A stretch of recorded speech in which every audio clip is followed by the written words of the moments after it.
모든 성경이 다 중요한 하나님의 말씀입니다. 하지만 특별히 신명기가 중요하다고 말하는 이유는 신명기가 구약 성경의 토대를 이루는 성경일 뿐 아니라 신약 성경과 기독교 신앙을 형성하고 발전시키는데 중요한 역할을 하는 성경이기 때문에 그렇습니다. 그래서 우리는 신명기 말씀을 깊이 있게 공부해야 될 필요가 있습니다. 신명기 8장 15절에는 광야에 대해서 세 가지로 설명합니다. 광야는 광대하다. 끝이 없을 것 같아요. 광야가 힘든 건 광대하기 때문이에요. 언제까지 버티면 된다라고 끝나는 시점을 알려주시면 이를 악물고 참고 견디겠는데 이 고난이 언제 끝날지 모르는 막막함 속에서 광대하기 때문에 힘든 거예요. 그리고 광야는 위험해요. 불뱀과 정갈이 있는 위험한 땅이에요. 낮에는 햇볕이 내리쬐어요. 밤에는 기온이 급강하하면서 추워요. 일교차가 큰 곳이에요. 위험해요. 그리고 광야는 물이 없어요. 간조한 땅이라는 건 사막이란 뜻이에요. 광야, 광대해요. 이 고난이 언제 끝날지 몰라요. 너무나 막막한, 위험한 불뱀과 정갈이 있는, 그리고 물이 없어 순간순간 생존이 힘든 곳이에요. 정채봉 선생님 쓰신 콩신의 집안의 자녀교육이라는 짧은 시가 있는데 광야로 내보낸 자식은 콩나무가 되고 온실로 들여보낸 자식은 콩나물이 된다. 하나님 집의 자녀교육은 콩나무일까요? 콩나물일까요? 하나님은 우리를 광야로 내보내실까요? 온실로 들여보내실까요? 콩나무예요. 홍해를 건넜어요. 젖과 꿀이 흐르는 가나안 땅이 아니었어요. 수르 광야였어요. 주보 칼럼에 썼던 목회 멘토링 사역원의 김종희 대표의 칼럼 내용이에요. 이집트를 탈출한 부모의 삶에는 이미 이집트의 가치관이 새겨졌다. 이집트의 가치관은 광야에서 죽어야 한다. 이집트의 가치관에 물들지 않은 세대가 요단강을 건너가서 새하늘 새 땅을 건설해야 한다. 그런데 왜 부모가 자식들에게 이집트의 가치관을 심어주고 요단강을 같이 건너려고 바짓가랑이를 잡고 늘어지느냐 말이다. 왜 하나님께서 우리를 광야로 인도하셨을까요? 이집트의 가치관은 광야에서 죽어야 되거든요. 이집트에서 보고 들은, 이집트에서 배운 이집트의 가치관을 가지고 요단강을 건너봐야 거기 하나님 나라 아니에요. 이집트하고 똑같은 가치관을 가지고 살아가는데 거기가 무슨 하나님의 나라겠어요. 이집트의 가치관은 광야에다 다 쏟아놓고 요단강을 건너야 돼요. 그래야 새하늘과 새 땅을 건설할 수 있어요. 그래서 하나님은 광야 40년을 이스라엘 백성들을 위해서 허락하신 것이죠. 왜냐하면 광야는 광대하고 위험하고 물이 없는 간조한 땅이기만 한 게 아니에요. 하나님의 은혜가 있는 곳이에요. 신명기 8장 15절에 보면 하나님께서 단단한 반석에서 너희를 위하여 물을 내셨다고. 광야는 하나님의 은혜로 사는 곳이에요. 내 힘으로 살 수 있는 곳이 아니에요. 생존이 불가능해요. 광야에서는 오직 하나님만 바라보며 살아야 돼요. 물이 없는 간조한 사막에서 하나님은 단단한 반석에 물을 내셨어요. 신명기 8장 3절에 보면 하나님께서는 하늘에서 만나를 내리셨어요. 조상들도 맛보지 못했던, 이 세상 누구도 맛보지 못했던 만나를 그들에게 하나님 날마다 내려주셨어요. 출애굽 직후에 인구조사해 보니까 전쟁 가능한 20살 이상의 남자들만 60만 3,550명이었어요.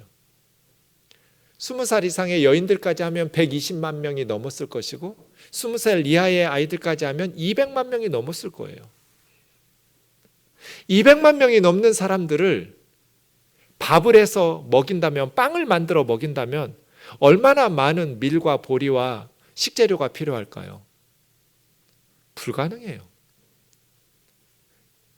이스라엘 백성들이 날마다 물을 마셔야 될 텐데 어느 우물에서 그 많은 백성들의 물을 공급할 수 있을까요? 하나님께서 반석에서 물을 내시고 하늘에서 만나를 내리시고 메추라기를 내리셔서 먹이셨어요. 40년이에요. 뜨거운 태양이 내리쬐이는 낮에는 구름 기둥으로 막아주셨고 추운 밤에는 일교차가 커서 감기 걸릴까 봐, 질병에 걸릴까 봐 불기둥으로 따뜻하게 히터 켜주셨어요. 그래서 그들은 광야에서 40년을 생존하고 살았는데 옷이 헤어지지 않고 팔이 부르트지 않았어요. 하나님의 은혜로 살았어요. 광야죠. 이제 요단강을 건너서 가나안 땅에 가면 어떤 곳이 기다리나요? 그것이 8장 7절에서 9절이에요. 내 하나님 여호와께서 너를 아름다운 땅, 10절에 보면 옥토라고 번역한 아름다운 땅, 원문은 같은 뜻이에요. 토브 에레츠, 좋은 땅, 아름다운 땅, 옥토와 같은 땅을 하나님께서 너희에게 주셔서 너희가 그곳에 이르게 하실 텐데, 그곳은 골짜기든지 산지든지 시내와 분천과 샘이 흐르고, 사막이 제일 고통스러운 건 물이 없다는 거예요. 그런데 이제 가나안 땅에 들어가면 시내와 분천과 샘이 흘러요. 밀과 보리의 소산지요 포도, 무화과, 석류, 감나무, 꿀의 소산지라. 양식이 풍성해요. 너희 먹을 것에 모자람도 없고 아무 부족함이 없는 땅이며 그 땅의 돌은 철이요 산에서는 동을 캐는 광물질도 풍성한 땅이에요. 부족함도 없고 모자람도 없는 땅, 이게 요단강을 건너는 땅이에요. 광야와는 전혀 다른 삶이 그들을 기다리고 있어요. 모세는 그들에게 하나님께서 너희에게 아름다운 땅을 주실 거야. 그 땅은 물이 풍성하고 양식이 풍성해서 모자람도 없고 부족함도 없을 거야. 산에는 광물질도 많아서 너희들이 젖과 꿀이 흐르는 땅에서 하나님이 주신 은혜를 누리며 살아가게 될 거야. 자, 그럼 하나님께서 선물로 주신 가나안 땅에서 어떻게 살아야 될까요? 요단강 건너가서 하나님이 주시는 샘과 분천과 우물이 흐르고 시내가 흐르고 밀과 보리의 소산지요 수많은 과일들, 곡식들, 그리고 가축들, 모자람도 없고 부족함도 없는 그 땅에서 어떻게 살아야 될까요? 슬기로운 가나안 생활은 무엇일까요? 오늘 본문 10절에 답이 나와 있어요. 같이 읽겠습니다. 시작. 내가 먹어서 배부르고 내 하나님 여호와께서 옥토를 내게 주셨으므로 말미암아 그를 찬송하리라. 가나안 땅은 하나님께서 주신 땅이에요. 선물로 주신 땅이에요. 그들이 경제력이 좋아서 돈 주고 산 땅 아니에요. 그들이 군사력이 강해서 전쟁에서 빼앗은 땅도 아니에요. 하나님께서 선물로 주신 땅이에요. 하나님께서 옥토를 내게 주셨으므로 말미암아 하나님께 감사하면서 찬송하는 삶, 이게 슬기로운 가나안 생활이에요. 하나님이 주신 것을 감사하면서 찬송하는 삶, 하나님을 예배하고 하나님께 찬송하면서 살아가는 생활, 슬기로운 가나안 생활이죠. 그런데 그렇게 사는 사람이 별로 없어요. 그래서 가나안은 광야보다 더 위험한 곳이에요. 왜 모자람도 없고 부족함이 없는 가나안이 광야보다 더 위험할까요? 광야와 가나안을 비교해 보세요. 광야의 궁핍은 이스라엘 백성들로 하여금 전적으로 하나님을 의지하게 만들었어요. 하나님의 은혜가 아니면 생존이 불가능하니까요. 내 힘으로 할 수 있는 게 아무것도 없어요. 만나를 내려주시지 않으면 굶어야 돼요. 반석에서 물을 터뜨려 주시지 않으면 목말라야 돼요. 불기둥, 구름기둥으로 보호해 주시지 않으면 생존할 수가 없어요. 그래서 그들은 전적으로 하나님을 의지했어요. 그런데 가나안 땅에는 더 이상 하나님을 의지 않아도 될 것 같아요. 광야의 궁핍은 전적으로 하나님을 의지하게 만들었는데 가나안의 풍요는 이제 하나님을 의지하지 않아도 살 수 있을 것 같은 착각을 일으키는 곳이에요. 더 이상 그들은 극한 상황에서 반석에서 솟아나는 물을 의지할 필요가 없어요. 우물과 시내가 옆에 있어요. 더 이상 그들은 기적적으로 하나님께서 하늘에서 내려주시는 만나를 기다릴 필요가 없어요. 내가 스스로 양식을 생산하면 돼요. 그래서 선물로 주신 풍성한 가나안 땅, 젖과 꿀이 흐르는 땅은 하나님이 하시던 일을 대체해야 할 수 있어요. 땅이 하나님의 역할을 대체해요. 가나안 땅에 들어가면 더 이상 만나가 내리지 않았어요. 더 이상 바위에서 반석에서 물이 솟아나는 기적을 의존할 필요도 없지만 하나님 그렇게 하시지도 않았어요.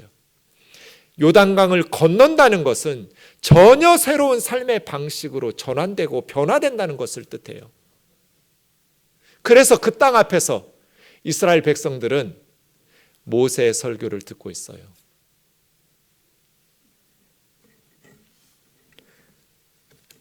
그럼 가나안 땅에 들어갔을 때 그들이 기억해야 될 것은 무엇일까요? 왜 가나안 땅이 광야보다도 더 위험하다고 말할까요? 11절에서 14절 같이 읽겠습니다. 시작. 내가 오늘 내게 명하는 여호와의 명령과 법도와 규례를 지키지 아니하고 내 하나님 여호와를 잊어버리지 않도록 삼갈지어다.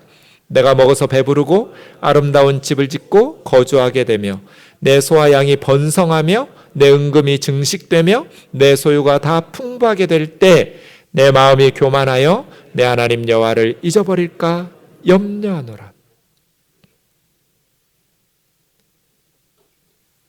가나안이 위험하다고 말하는 것은 하나님을 잊어버리기 때문이에요. 이제는 하나님 없이도 살 수 있을 것 같으니까요. 내 마음이 교만하여 내 하나님 여호와를 잊어버릴까 염려하노라. 모든 것이 다 풍부해요. 하나님 그분이 누구시더라? 광야의 궁핍은 전적으로 하나님의 은혜를 사모하고 하나님만 의지하도록 만들었는데 가나안의 풍요는 하나님을 잊어버리도록 만들어요. 이제 땅만 생각해도 24시간이 모자라요. 한눈 팔지 않고 정신없이 살아야 남들보다 조금이라도 더 좋은 땅을, 더 넓은 땅을 차지할 수 있어요. 그래서 그 땅에 들어가면 하나님이라는 존재가 부담스러워져요. 껍데기 신앙만 남아요. 땅이 주는 즐거움과 만족에 취해버려요. 광야에 있을 때는 하나님이 전부였는데, 하나님의 은혜가 그렇게 감사했는데, 이제 젖과 꿀이 흐르는 땅에 들어가니까 하나님 하던 일을 땅이 대체하고 땅에서 경쟁하면서 더 좋은 땅, 더 많은 땅을 가지려고 그 땅을 위해서 24시간이 모자라다고 살면서 하나님을 섬기긴 하는데 형식적으로 껍데기만 남은 신앙으로 더 이상 하나님이 기쁨이 아니고 더 이상 하나님이 자랑이 아니고 땅이 주는 것, 내가 이루온 땅이 내 자랑이고 그것이 내 기쁨인 삶으로 변해버려요. 그래서 광야가 어느 면에서는 풍요로운 젖과 꿀이 흐르는 가나안 땅보다 더 안전했어요. 아모스 8장 5, 6절 보세요. 그 땅에 들어가서 이스라엘 백성들이 어떻게 살았는지. 너희가 이르기를 월삭이 언제 지나서 우리가 곡식을 팔며 안식일이 언제 지나서 우리가 밀을 내게 할꼬. 이게 무슨 말이에요? 월삭은 매월 첫째 날 초하루예요. 그때는 안식일과 같이 일하지 않고 쉬는 날이에요. 한 달에 한 번씩. 이 땅에 취해버린 하나님의 백성 이스라엘 사람들이 월삭에 그냥 하나님의 은혜를 감사하면서 편히 하나님을 찬송하면서 감사하면서 예배하면서 지내지 않고 이게 거추장스럽고 부담스러운 거예요. 빨리 지나서 곡식을 팔고 안식일이 거추장스러워요. 안식일에 하나님의 은혜를 감사하면서 구원의 감격, 하나님의 창조의 섭리를 고백하면서 예배하고 편히 쉬는 이 행복한 날에 이거 일 못하게 하신 하나님이 억울해요. 불만이에요. 빨리 지나서 빨리 밀을 내서 팔고, 에바는 작게 하고 세겜을 크게 해서 거짓 저울로 속여서 돈을 위해서라면 더 많은 땅, 더 좋은 땅, 남들보다 하나라도 더 차지하려고 하나님의 말씀도, 하나님의 존재도 부담스럽게 여겨가면서 지금 땅에 빠져 사는 거잖아요. 은으로 힘없는 자를 사며 신 한 켤레로 가난한 자를 사며 찌꺼기미를 팔자 하는도다. 그들이 만들어내는 사회, 그들이 만들어내는 세상이 요랬어요. 가난하고 위기에 빠진 사람들 헐값에 사가지고 종으로 노예로 부려먹는 거잖아요. 신발 한 컬레 값을 주고 궁지에 처한 사람들 종으로 사가지고 빚 갚지 못하는 사람들, 고아와 과부들 데려다가 노예로 부려먹고 있는 거잖아요. 땅의 정신의 노예가 돼가지고 월삭에도 안식일에도 땅 생각밖에 안 해요. 예배는 드리면서 하나님에 대한 열정, 예배에 대한 감격이 없어요. 주님을 만났던 그 뜨거웠던 첫사랑을 다 잊어버리고 껍데기만 남았어요. 이것이 땅의 유혹이고 땅의 위험성이에요. 개척교회 할 때는 하나님이 전부였어요. 저에게 아무것도 없고 하나님 외에는 생존할 수도 없고, 교회가 커지고 예배당이 생기고 이제 요단강을 건너고 나니까 개척할 때처럼 가슴이 뜨거워지지가 않아요.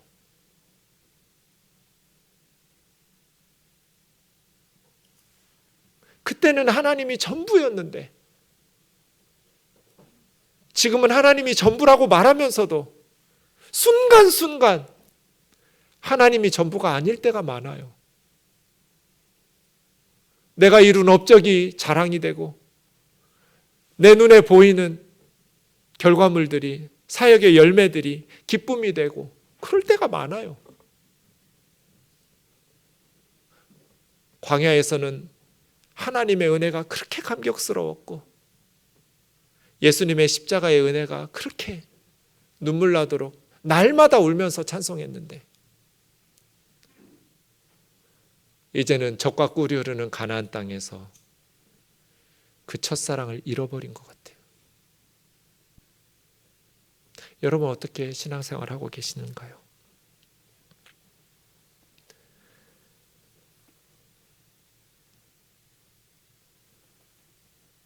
신명기 8장 17절 18절 보시면 가나안 땅은 기억 상실이 교만으로 연결돼요. 하나님을 잊어버리고 그 다음 마음에 이르기를 내 능력과 내 손의 힘으로 내가 이 재물을 얻었다고 말할 것이다. 이게 교만이죠. 하나님께서 선물로 주신 땅이 아니라 내 능력, 내 손의 힘으로 이것을 얻었다. 자기 실력이고 자기 능력인 것처럼. 그래서 내가 명문대학에 갔고, 그래서 내가 스펙을 쌓았고, 그래서 내가 좋은 직장에 들어갔고, 그래서 내가 승진했고, 그래서 내가 내 능력과 내 손의 힘으로 이 재물을 얻었다고 말하리라. 하나님의 은혜는요, 내 하나님 여호와를 기억하라. 그가 너에게 재물 얻을 능력을 주셨음이라. 저와 여러분에게 재물 얻을 능력을 주신 분이 우리 하나님 아니신가요? 내 조상들에게 맹세하신 언약을 이루려고 너희에게 그 땅을 주셨다. 내가 만일 내 하나님 여호와를 잊어버리고 다른 신들을 따라 그들을 섬기며 그들에게 절하면 내가 너희에게 증거하노니 너희가 반드시 멸망할 것이다. 여호와께서 너희 앞에서 멸망시킨 민족들 같이 너희도 멸망하리니 너희가 너희 하나님 여호와의 소리를 청종하지 아니함이니라. 그래서 요단강 앞에서는 철저하게 자신의 정체성에 대해서 물어야 된다는 거예요. 내가 누군가? 왜 사는가? 무엇을 위해서 살아야 되는가? 나 지금 무엇을 위해서 살고 있는가? 우리는 땅 안에서 땅을 위해서 살지만 땅을 초월해야 돼요. 그 땅이 전부가 아니라는 것.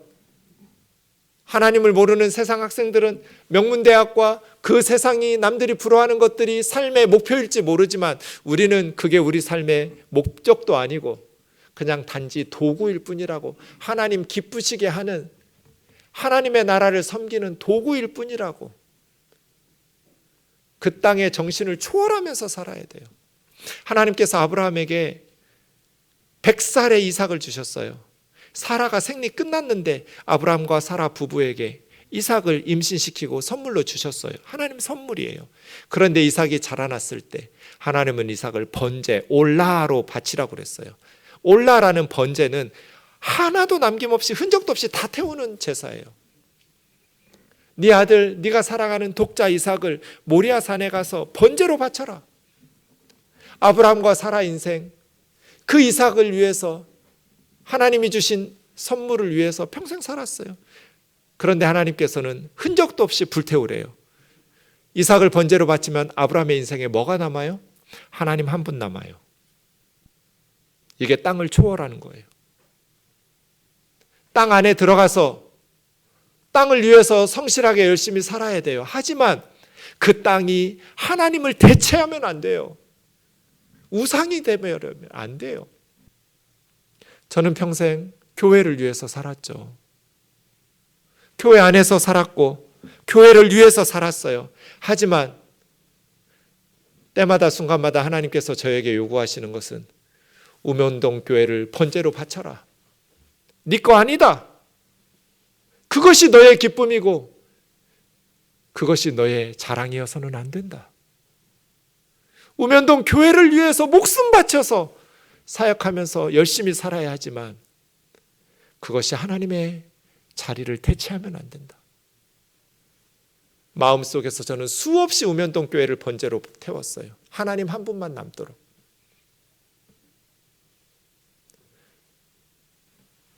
여러분이 일구는 사업, 그 땅 안에서 그 사업을 위해서, 그 땅을 위해서 성실하게 살아야지만 그것을 초월하고 마음속에서 번제로 바치라 하시면 바치고 하나님 한 분만 남겨놔야 돼요. 그것이 가정이든지 교회든지 기업이든지 무엇이든지 말이에요. 어떻게 우리는 살아야 될까요? 신명기 8장 3절 같이 읽겠습니다. 시작. 너를 낮추시며 너를 줄이게 하시며 또 너로 알지 못하며 내 조상도 알지 못하던 만나를 내게 먹이신 것은 사람이 떡으로만 사는 것이 아니요 여호와의 입에서 나오는 모든 말씀으로 사는 줄을 내가 알게 하려 하심이니라. 아멘. 땅은 떡을 줘요. 하지만 우리는 떡으로만 사는 게 아니에요. 하나님 입에서 나오는 모든 말씀으로 살아야 돼요. 그래야 우리 영혼이 참된 만족과 행복을 누리면서 살아갈 수 있어요. 사랑하는 자매 형제 여러분, 늘 하나님의 말씀을 사모하고 그 말씀을 가까이 하면서 땅 안에서 땅을 위해 살지만 땅의 정신의 노예가 되지 말고 하나님의 백성답게 살아가기를 주의 이름으로 축원합니다. 그 말씀을 붙들고 살면 8장 18절처럼 살게 될 거예요. 같이 읽겠습니다. 시작. 내 하나님 여호와를 기억하라. 그가 내게 재물 얻을 능력을 주셨습니다. 아멘. 하나님께서 우리에게 능력 주셨음을 기억하면서 감사하면서 하나님을 찬송하면서 살아가는 슬기로운 저와 여러분 되시기를 주의 이름으로 축원합니다.